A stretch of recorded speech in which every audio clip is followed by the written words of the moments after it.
Bonjour à tous. Alors aujourd'hui, je vous propose un exercice pour s'entraîner sur la loi binomiale. Donc c'est un chapitre évidemment qui s'adresse au terminal spécialité maths. On est dans les probabilités. Et là, on va considérer un questionnaire comportant 5 questions. Et pour chacune des 5 questions, 3 propositions de réponse sont faites, A, B, C. Et il y en a une seule qui est exacte. Donc on est là dans le texte. Et un candidat répond à toutes les questions posées. À chaque fois, il choisit donc une lettre parmi ABC, ce qui à la fin forme ce qu'on appelle un mot-réponse. Par exemple, on vous explique dans le texte, BBAAC, ça veut dire qu'il aurait répondu à B, puis B, puis A, puis A, puis C. Voilà. Donc je crois que c'est clair. Donc première question, donc combien y a-t-il de mots-réponses possibles à ce questionnaire? Ici, on a donc 3 réponses possibles pour chacune des 5 questions. C'est ce qu'on appelle donc un quintuplé, un 5-uplé, avec répétition, donc produit cartésien aussi. On aura donc 3 fois 3 fois 3 fois 3 fois 3, c'est-à-dire donc 3 puissance 5 mots-réponses. Donc on a finalement des mots de 5 lettres à écrire et on a 3 choix par question.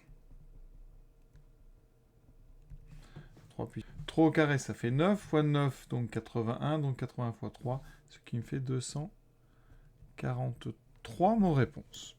On suppose que le candidat répond au hasard à chacune des 5 questions de ce questionnaire. Calcule la probabilité des événements suivants. Alors, il y a 3 événements, ça c'est le premier, le candidat a exactement une réponse exacte. Alors, dans quel cadre on est ici? Donc on répète 5 fois une épreuve de Bernoulli. C'est-à-dire j'ai une réponse exacte ou je n'ai pas de réponse exacte. Et comme on répond au hasard, on a des répétitions.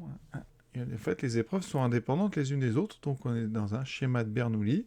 Et si on crée une aléatoire grand X qui compte le nombre de bonnes réponses, eh bien cette variable va suivre la loi binomiale dont on va préciser les paramètres. Donc on va écrire tout ça. Donc on répète 5 fois une épreuve à 2 issues, ce qui s'appelle donc une épreuve de Bernoulli. C'est exact ou faux. D'accord, réponse exacte, réponse fausse.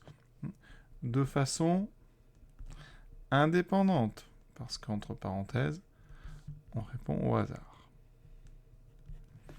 Donc, on est dans ce qu'on appelle un schéma de Bernoulli. Répétition de façon indépendante d'une épreuve à 2 issues. Maintenant, on crée notre variable aléatoire. Grand X, c'est le nombre de bonnes réponses. Ça veut dire que la probabilité qui m'intéresse, c'est la probabilité donc du succès, ça c'est la probabilité de bien répondre. Comme il y a une bonne réponse ici, à chaque fois sur les 3, donc on a le succès, c'est 1 tiers, et donc l'échec, c'est 2 tiers. Conclusion, avec tout ça, X suit la loi binomiale. 2 paramètres, n égale 5, puisqu'on répète 5 fois, et avec une probabilité de succès, 1 tiers. D'accord? Et avec ça, on peut faire plein de calculs. Exactement une réponse exacte, c'est donc la probabilité que x soit égal à 1 qu'on cherche. Le cours nous dit quoi? Alors je vais vous rappeler la formule générale comme je le fais à chaque fois. P de x égale k, c'est donc k parmi n, probabilité du succès puissance k, probabilité de l'échec puissance n-k. Donc ici n vaut 5 et k vaut 1. Donc j'ai 1 parmi 5 fois donc 1 tiers puissance, donc ici 1, fois l'échec 2 tiers puissance 4. 1 parmi 5, ça vaut 5, donc en haut j'aurai 5, fois ici 2 puissance 4, 4 fois 4, 16, sur 3 puissance 5. 3 puissance 5, c'est 243. 5 fois 16, 80, donc j'ai 80 sur 243. Alors 243, ça n'est divisible que par 3, c'est une puissance de 3. Et 80, ça n'est pas divisible par 3, donc cette fraction, elle est irréductible. On peut s'arrêter là. La suite, l'événement F, le candidat n'a aucune réponse exacte. Ici, P de F, c'est donc la probabilité que X soit égal à 0. D'accord? Conclusion, ça fait 0 parmi 5. 1 tiers puissance 0. 2 tiers puissance 5. On sait que 0 parmi n, ça vaut toujours 1. 1 tiers puissance 0, ça vaut toujours 1. Et donc, il me reste 2 tiers puissance 5.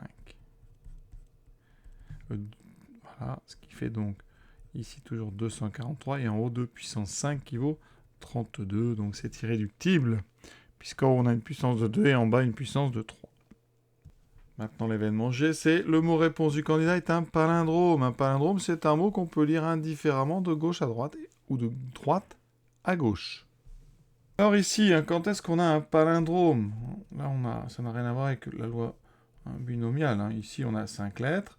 Donc, de toute façon, on peut mettre n'importe quoi au début, n'importe quoi en deuxième, n'importe quoi en troisième, pour que ça soit un palindrome. Par contre, une fois qu'on a mis les 3 premières, la quatrième doit être la même que la première, et la cinquième, la cinquième doit être la même que la première, la deuxième la même que la quatrième. Donc, on a juste les 3 premières lettres à choisir, et après, le reste va être imposé. Donc, ici, on va avoir donc sur nos 243 mots réponses, donc 3 fois 3 fois 3 choix pour les 3 premières lettres. Voilà. Et les deux autres lettres sont imposées. On n'a pas de choix. Donc, conclusion, la probabilité de G, c'est donc 3 fois 3 fois 3, 27 sur 243. C'est 3 puissance 3 sur 3 puissance 5. Il me reste 1 sur 3 au carré, donc 1 sur 9. Deuxième question. Un professeur décide de soumettre ce questionnaire à ses 28 élèves en leur demandant de répondre au hasard à chacune des 5 questions. On désigne par X le nombre d'élèves dont le mot réponse ne comporte aucune réponse exacte. Donc là, ce qui est bien dans cet exercice, c'est qu'on a maintenant une deuxième répétition de façon indépendante. On a donc une deuxième, ici, loi binomiale qui nous attend. Donc, alors j'avais tout à l'heure choisi X pour ma première variable aléatoire. Donc ici, on va changer. On va garder la lettre qu'on nous impose. Mais dans un sujet, normalement, la première, là, on revient et on l'appelle par exemple xe' ou xe1, pour pas mélanger avec celle-là. Alors celle-là, c'est quoi? Donc on répète 28 fois l'épreuve qui consiste à remplir un questionnaire.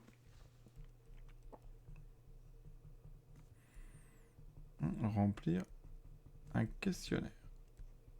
Voilà. Cette épreuve, elle a 2 issues qui sont aucune réponse exacte et donc au moins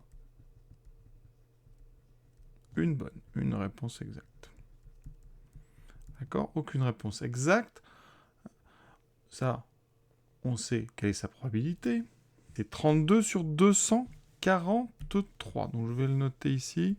Probabilité égale 32 sur 243. Ça sera notre succès. Alors, l'épreuve, donc remplir un questionnaire à 2 issues, et on les remplit de façon indépendante, puisque c'est au hasard. D'accord ? Donc, grand X, la variable qui compte, le nombre d'élèves qui n'ont aucune bonne réponse, grand X suit donc la loi binomiale, 2 paramètres, donc cette fois-ci n égale 28, et le succès, ça sera 32 sur 243. Maintenant qu'on a bien cadré cette variable aléatoire x, on peut passer au calcul donc de la probabilité de la dernière question. Vraiment, j'insiste sur cette variable aléatoire que j'ai appelée x au début. Il faut, si vraiment ça vous arrive comme ça, d'avoir déjà utilisé une lettre, vous pouvez aller changer rapidement en mettant, vous pouvez l'appeler grand Y, grand Z, ça prend quelques secondes à changer, et comme ça, il n'y a pas confusion. Donc ici, maintenant, on nous demande la probabilité qu'au plus un élève, donc on cherche la probabilité que x, alors au plus, attention, c'est inférieur ou égal à 1. D'accord? Donc ça veut dire qu'on cherche la probabilité que x soit égal à 0 ou 1. Donc on va faire p de x égale 0 plus p de x égale à 1. Et là, on va appliquer le cours. La formule là-haut est toujours valable. Donc les paramètres, c'est 28 et 32 sur 43. Donc là, j'ai 0 parmi 28, multiplié donc par 32 puissance 243 puissance 0, fois le complément. Donc, le complément de 32 à 243, ça fait 200 ici. Donc, 200 11. 11 plus 32, ça fait bien 43.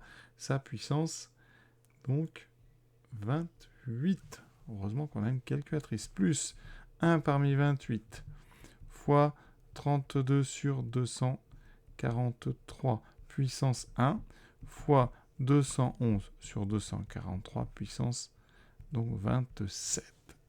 Avant de passer à la calculatrice, on simplifie un peu. 0 parmi 28, ça fait 1. Puissance 0, ça fait 1. Il me reste donc 211 sur 243 puissance 28.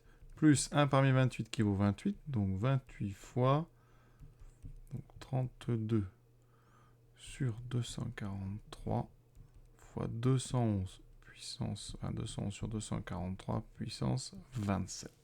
La calculatrice me donne donc un 0,100, etc. Donc arrondi à 10-2 comme demandé, ça fait 0,10, donc à peu près 10%. Voilà, cet exercice est à présent terminé. J'espère que ça vous a plu. C'est pas mal en termes des lois binomiales, parce qu'il y en a deux différentes. Vous pensez bien, je répète, à changer les noms à chaque fois. Ne faites pas comme j'ai fait. Et donc, je vous souhaite une bonne fin de journée à tous, puis à très bientôt.